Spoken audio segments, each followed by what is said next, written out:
It was 2010, late into a night that felt like it'd never end. I'd been on the road since 10 a.m., hauling my old Ford F-150 from Pennsylvania to Georgia, 14 hours of asphalt, gas stations, and a gnawing ache in my bones. I was headed to my cousin's place in the countryside, a quiet spot I hadn't seen in years. The plan was simple: one straight shot, no overnight stops. I'd packed a cooler with turkey sandwiches, grabbed a deli lunch hours back, and filled the tank one last time around 11:30 p.m. My ETA was 12:30, close enough that I could taste the relief of crashing on a real bed. But God, was I tired. My eyelids drooped, heavy as lead, and my knuckles ached from gripping the wheel too tight. I should have gotten coffee at that last stop, but my brain was too foggy to think straight. I shook my head, muttering to myself, "Just an hour left. You've got this." The promise of rest kept me going, even as the road blurred in front of me. The GPS had other ideas. Somewhere after that last fill-up, it pulled me off the interstate onto some backwoods road, narrow, pitch black, and lined with trees that loomed like silent giants. I didn't question it at first. I was too beat to care. My truck's high beams and light bar cut through the dark, giving me a clear view of the empty stretch ahead. No houses, no lights, just woodland swallowing everything. The speed limit jumped to 45, so I pushed it. 55, maybe 60, figuring no one'd be out here this late. My mind wandered, half asleep, half pissed at myself for not stopping earlier. What's the worst that could happen? I thought. Famous last words. Then I saw them. 4 shiny spots glinting up ahead, fast and bright. My foot slammed the brake, instinct kicking in before my brain caught up. The truck skidded, tires screeching, and stopped just shy of 4 orange traffic drums blocking the road. I sat there, heart pounding, staring at them through the windshield. Drums? Out here? That didn't add up. I rubbed my eyes, thinking maybe I'd imagined it, but no, they were real, lined up like a barricade.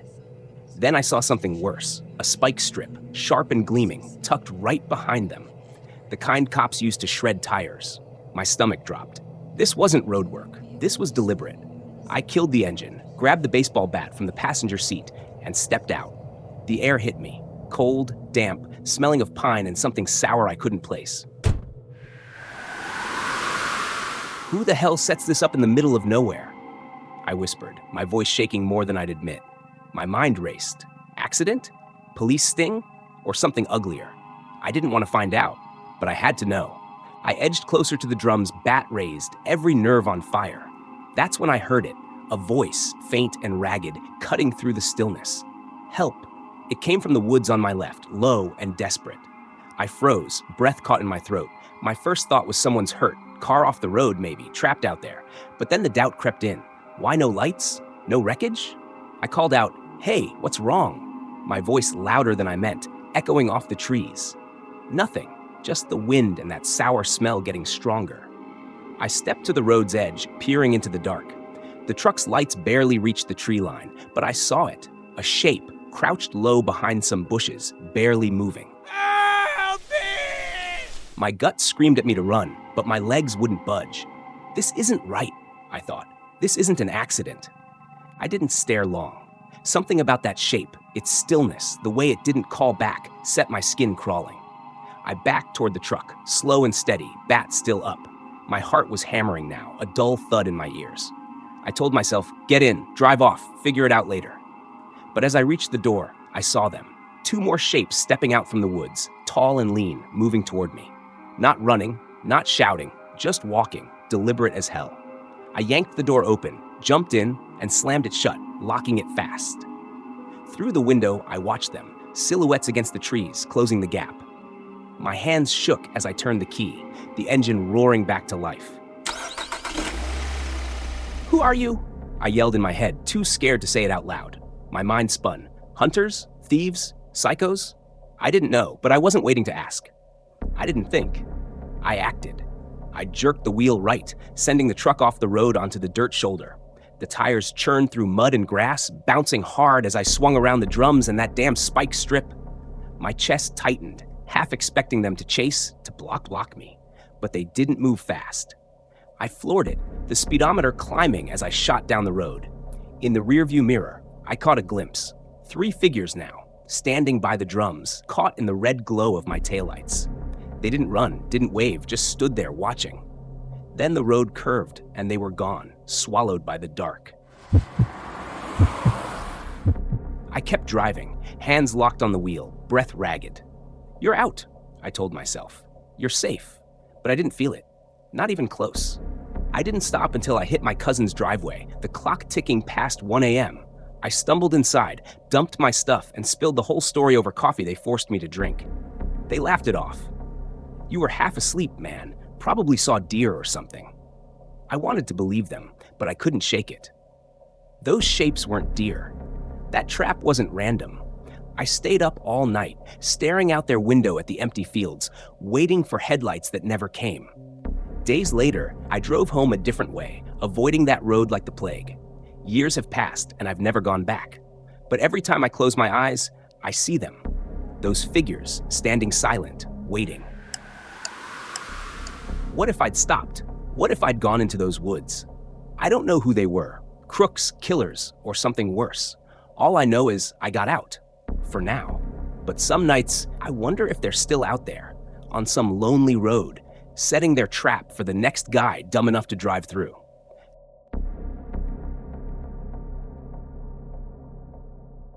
It was one of those humid summer nights in rural America, the kind where the air sticks to your skin and the crickets scream louder than your thoughts. I'd been roped into being the designated driver again. My friends couldn't go a weekend without hitting some bar in town, and since we lived way out in the sticks, that meant a long haul down Highway 513. No streetlights, just endless stretches of forest, broken up by patches of cornfields and the occasional lonely house. My buddies were piled in the back seat, laughing and slurring their words after a night of cheap beer and louder-than-life music.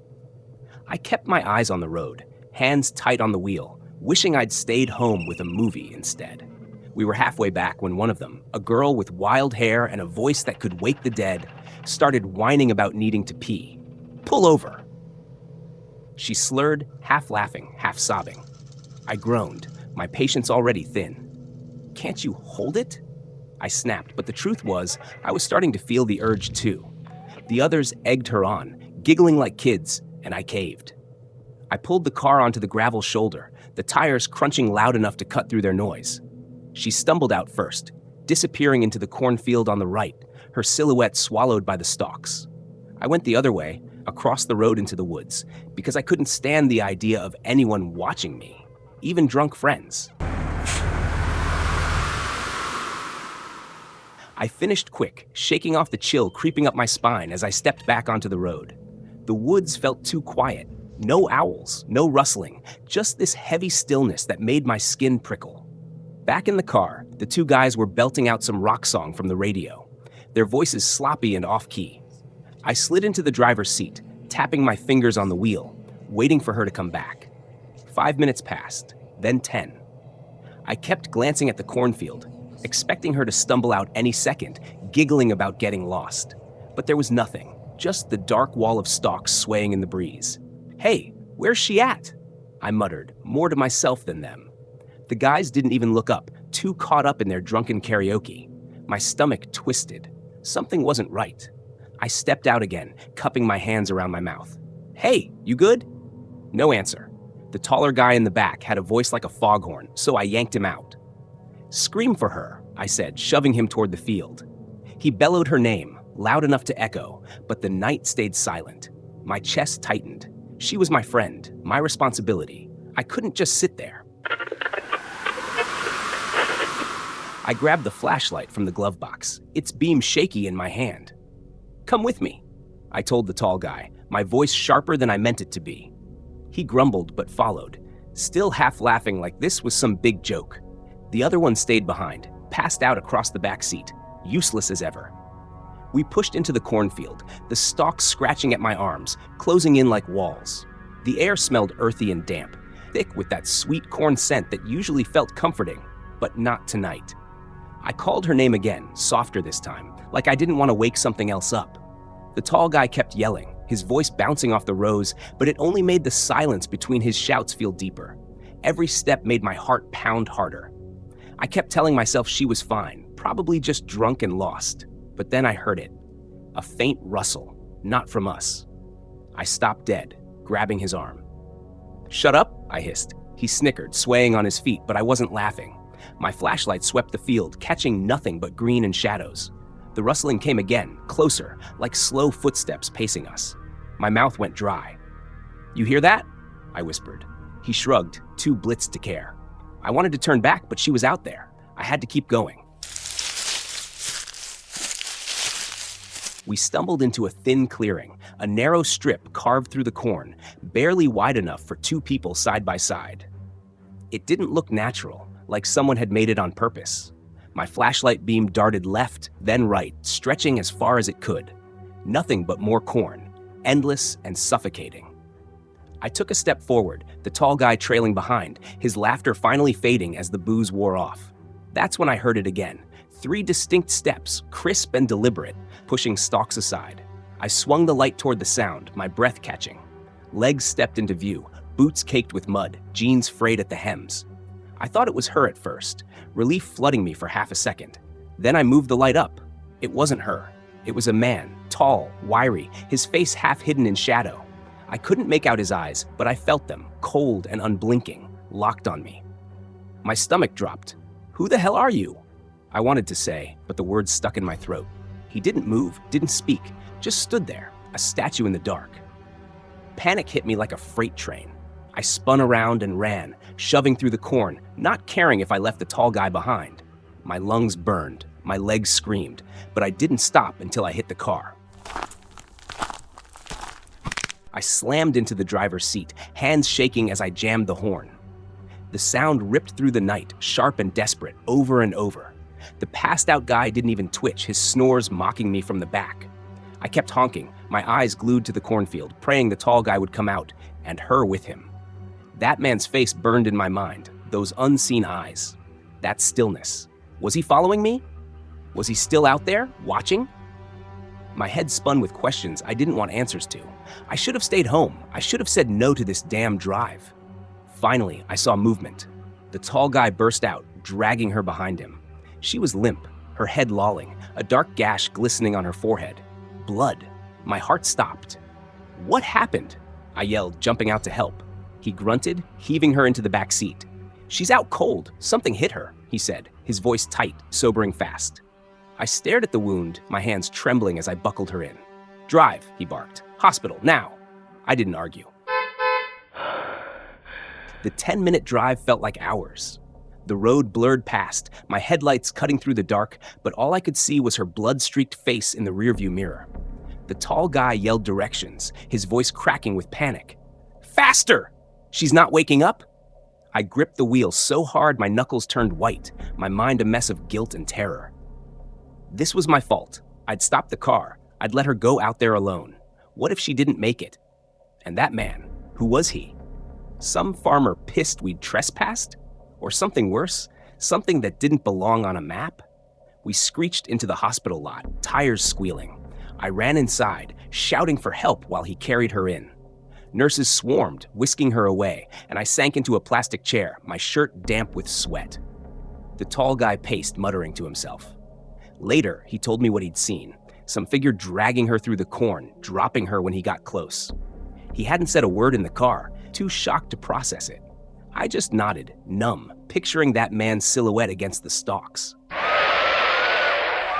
She woke up after they stitched her up, groggy and confused. She didn't remember a thing. Not the party, not the cornfield, not whatever hit her. The doctors said she'd be fine, just a concussion. But I couldn't shake the feeling we'd dodged something much worse. We didn't call the cops. What would we even say? Some shadow man attacked her in the middle of nowhere? They'd laugh us off. We piled back into the car at dawn, the sky turning gray, and drove home in silence. The tall guy stared out the window, the other one snored, and she leaned against the seat, pale as a ghost. I kept my eyes on the road, but my mind wouldn't let go. Every rustle of wind sounded like footsteps. Every shadow looked like him, standing there, waiting. I haven't driven 513 since, not at night anyway. Sometimes I dream about it, the corn closing in, those unseen eyes boring into me.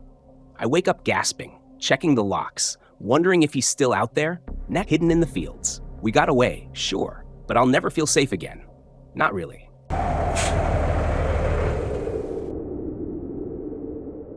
You have experienced a different life, a phenomenon that you cannot explain.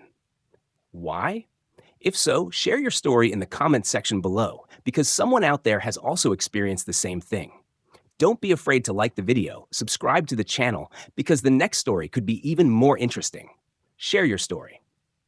I've been driving trucks for a decade, crisscrossing the flat, endless plains of the Midwest for companies that don't care much about who you are, as long as you deliver on time. It was February 2nd, a Monday that bit into your bones with that Kansas cold, dry, sharp, and unforgiving.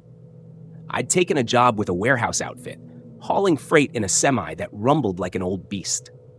Started my shift at 3 p.m., eyes already heavy from the weekend, but the load was big and the week was just kicking off. I wanted it done fast. No stops, no sleeping on the side of some nowhere road. I'd get to the drop-off by night and crash there. That was the plan. The cab smelled like stale coffee and diesel, my only company besides the hum of the engine. I kept the speed steady, 5 over the limit after midnight. Fast for a rig this size, but I could handle it. The road stretched out black and empty, my headlights carving a tunnel through the dark. I rubbed my eyes dry as sandpaper and told myself I'd make it. Just 1 more hour. I splashed water from my bottle onto my hand, smeared it across my face. It stung a little, woke me up some. Out there, it was just me. No cars, no lights, nothing but the plains whispering their silence. I reached for my water again, fingers brushing the cold plastic, when something jolted me upright. A figure, right there, dead center in the road, coming up fast. My foot slammed the brake, the semi screeching like it was pissed to stop. My heart thudded hard, loud enough I could hear it over the dying engine. As the truck slowed, I squinted through the windshield, trying to make sense of it. He stood there, dressed head to toe in black, some kind of scarf wrapped around his neck, long, too long, flapping in the wind like it had a mind of its own. And his neck, it stretched up unnatural, like something stretched him out of shape. His face, though, a blur. No eyes, no mouth, just a smear where a face should have been. I froze, hands gripping the wheel. Was he lost? Hurt? I started rolling down the window, ready to yell out, "You need a ride?" But before I could, he turned sharp to his left and bolted into the woods. Fast, like he'd never been human. My breath caught, and I didn't think twice. I hit the gas, tires spinning a second before they caught and peeled out. My mind screamed, "What the hell was that?" But I shoved it down. I had a job to do. Still, my pulse wouldn't settle. 20 seconds later, it hit me full force. That wasn't right. That wasn't normal. I shook it off, or tried to. 5 minutes later, I was back to cruising speed, the road swallowing my headlights again. I kept telling myself it was nothing, just some drifter, some weird shadow my tired brain cooked up. Then it happened again. Something darted across the road, big, fast, cutting through the light. At first I thought deer, maybe a coyote, but as it hit the edge of the woods, I saw it clear. Another person, hunched and quick, vanishing into the trees. My stomach flipped. I didn't brake this time, just floored it, hands sweaty on the wheel. 2 in one night? Out here? No way. My head spun. Was I losing it? 10 years on the road, I'd seen late-night weirdos, sure, hitchhikers, drunks. But this felt different. Wrong. The cab felt smaller, like the dark outside was pressing in. I glanced at the clock. 40 minutes to go. I could make it. I had to. But my eyes burned worse now, and the lines on the road blurred. I swerved once, twice, catching myself before I drifted too far. I needed to stop. Not here, though. Not after that. I scanned the roadside, desperate for a spot to pull over. My body was screaming for rest, legs stiff, mind foggy. Finally, I saw it. A little gravel patch off the highway, probably some old rest stop nobody bothered with anymore. I eased the semi in, killed the engine, and leaned back, letting my eyes close. Sleep hit fast, heavy, but it didn't last. Less than an hour later, I snapped awake, heart racing like I'd been shaken. The cab was pitch black, silent except for my breathing. Something felt off, wrong, deep in my gut. I fumbled for the headlight switch, flicked it on. Light flooded out, and there he was. The man with the black scarf, standing right in front of my truck, maybe 10 feet away. That scarf hung limp now, but his neck still stretched up, freakish and thin. His face wasn't a blur anymore. I wished it was. He grinned, wide and wrong, teeth gleaming under the lights, eyes popped open so big they looked ready to fall out. He stared right at me, through the glass, like he'd been waiting. My chest locked up. I couldn't move, couldn't breathe, just sat there, pinned by that look. Panic broke through, hot and sharp. I twisted the key, engine roaring to life, and yanked the wheel hard. Gravel sprayed as I pulled out, nearly clipping a tree. I didn't care. I just had to get away. My hands shook so bad I could barely steer, but I kept my foot on the gas, eyes darting between the road and the rear view. Nothing back there, just dark. How'd he get here? I'd seen him 10 miles back. No car, no nothing. He couldn't have walked that fast. Could he? My brain scrambled for answers, but all I got was that face, those eyes, that smile, burned into me like a brand. I didn't stop again. Not for gas, not for anything. The last 40 minutes stretched forever, every shadow on the road making me flinch. I kept replaying it. The way he'd stood there, calm, like he knew I'd wake up, like he'd planned it. My throat was dry, my shirt soaked with sweat by the time I hit the warehouse lot. I parked, killed the lights, and sat there, staring at nothing, waiting for my heart to slow down. I must have passed out eventually, slumped in the seat. When I woke, the sun was up, weak and pale through the windshield. The lot was quiet, just a couple other trucks, drivers minding their own business. I climbed out, legs shaky, and grabbed a coffee from the thermos. Everything felt unreal, like a dream I couldn't shake. I tried piecing it together, the figure, the scarf, the way he'd tracked me. Maybe I'd imagined it. Sleep deprivation does crazy things, hallucinations, shadows turning into monsters. That's what I told myself, sipping the bitter brew, letting it ground me. But it didn't fit. I've been tired before, driven longer hauls than that, and never seen anything so vivid.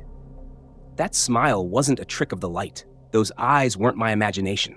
I kept glancing at the woods across the lot, half expecting him to step out, scarf flapping. He didn't.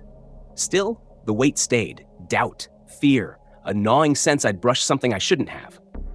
I finished the coffee, tossed the cup, and swore I'd stick to day shifts from now on. Back home that week, I didn't tell anyone. What would I say? Hey, I saw a guy with a freaky neck who chased me down a highway. They'd laugh, or worse, think I'd cracked. But it stuck with me.